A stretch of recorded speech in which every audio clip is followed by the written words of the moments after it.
Ponočujemo s športniki. Vse, kar ste od nekdaj želeli vedeti o športnikih. Z nami je to noč Katja Britvič iz Cheerleading zveze Slovenije. Katja, pozdravljena. Pozdravljeni. Slovenija letos pošilja svoje najboljše cheerleaderje in cheerplesalce na svetovno prvenstvo v Orlando v ZDA. To je letos že drugo svetovno prvenstvo na mednarodne cheerleading zveze International Cheer Union.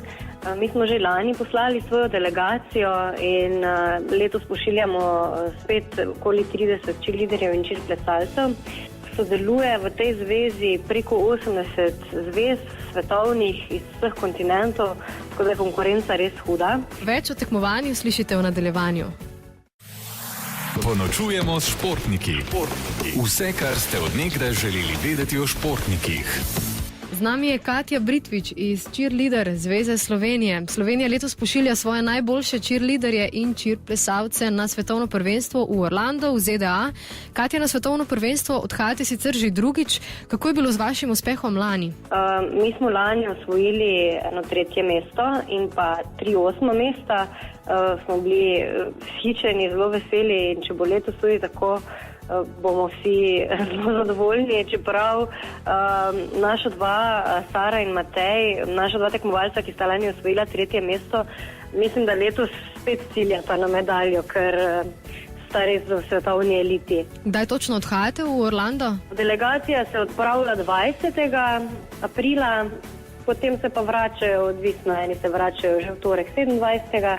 Eni pa potem malo podaljšajo še počitnice v Ameriki, tam nekje do 15. maja. Cheerleaderji še pridno trenirajo ali imajo že kaj časa za počitek pred odhodom? Ne. Zdaj sigurno še zelo pridno trenirajo. Zdaj smo imeli, ravno predvčerajšnjem je bila ena mednarodna tekma v Italiji, kjer so se tudi večina tekmovalcev se je tudi predstavila. Jaz mislim, da bodo počivali komaj ob odhodu, in pa potem, da se malo prilagodijo na to okolje, na drugo časovno cono. Katja, tudi vi ste bili nekoč cheerleaderka? Tako, jaz sem bila tudi sama cheerleaderka in cheerplesalka. Lani sem se tega svetovnega prvenstva udeležila kot sodnica. Tako da vem, da je res zelo velika konkurenca in smo lahko veseli, da se res uvrščamo v sam vrh svetovni. Kako je s cheerleadingom v Sloveniji? Kaj čaka cheerleading ekipo v Orlandu? Pa slišite v naslednji oddaji. Bodite z nami. Ponočujemo s športniki. Ponočujemo s športniki. Vse, kar ste od nekdaj želeli vedeti o športnikih. Z nami je to noč Katja Britvič iz Cheerleading zveze Slovenije. Slovenija letos pošilja svoje najboljše cheerleaderje in cheerplesalce na svetovno prvenstvo v Orlando v ZDA. Katja, kako je s cheerleadingom v Sloveniji? Vedno več zanimanja je, ker to je pač ena disciplina, ki je mogoče malo bolj tvegana. Kot sem rekla, tu so vključeni dvigi, meti, piramide in mogoče malo tudi neznano. To je ravno disciplina, ki je prišla iz Amerike in do zdaj sta bila oba svetovna prvenstva tudi v Ameriki. Več v nadaljevanju. Ponočujemo s športniki. Vse, kar ste od nekdaj želeli vedeti o športnikih. Z nami je to noč Katja Britvič iz Cheerleading zveze Slovenije. Slovenija letos pošilja svoje najboljše cheerleaderje in cheerplesalce na svetovno prvenstvo v Orlando v ZDA. Katja, kakšno pa je kaj zanimanje za cheerleading v Sloveniji? Veliko zanimanja pa je že kar dolgo za cheerples, ker pač Slovenci smo itak plesni narod in vsi radi plešemo. Tukaj je omogočeno v glavnem različni stili plesanja. Cheerples vključuje jazz, hip-hop, vključuje malo gimnastike, mogoče gimnastičnih skokov. V glavnem ena mešanica, ki v bistvu lahko dela vsak. Tako da jaz moram reči, da naša tekmovanja so vsako leto bolj obiskana, tako kar se tiče tekmovalcev, kot tudi kar se tiče gledalcev. Skupine se pojavljajo po celi Sloveniji. Če se kdo od naših poslušalcev zanima za cheerleading? Jaz bi predlagala najboljše, da pogleda na www.cheerleading.si.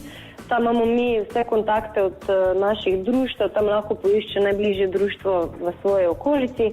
Če pa ga ni, pa ga lahko seveda ustanovi, mi mu pa pri tem pomagamo. Vse par prijateljev pa potem že lahko ena mala skupinica nastane. Kaj vas kot ekipo čaka v Orlandu, poleg tekmovalnih dni, še kakšen poseben dodaten program? In zdaj tu je odvisno, nekaj tekmovalcev je takih, ki so že lani bili v Ameriki, tisti bodo v glavnem samo tekmovali. Zdaj naj povem še, tekmovanje je v World of Disney, se pravi v Disney Worldu na Floridi v Orlandu, tako da je direktno v parku. Tam je ena športna hala oziroma več športnih hal, kjer ta tekmovanja potekajo, tako da lahko tekmovalci tudi izkoristijo proste dni za uživanje, sprehajanje po parku, vlakce, vrtiljake in podobne zadeve za sprostitev.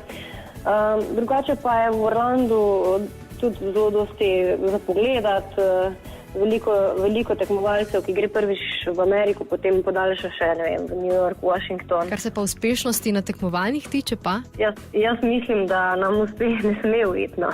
Držimo pesti in srečno seveda. Najlepša hvala, svidenje. Ponočujemo s športniki.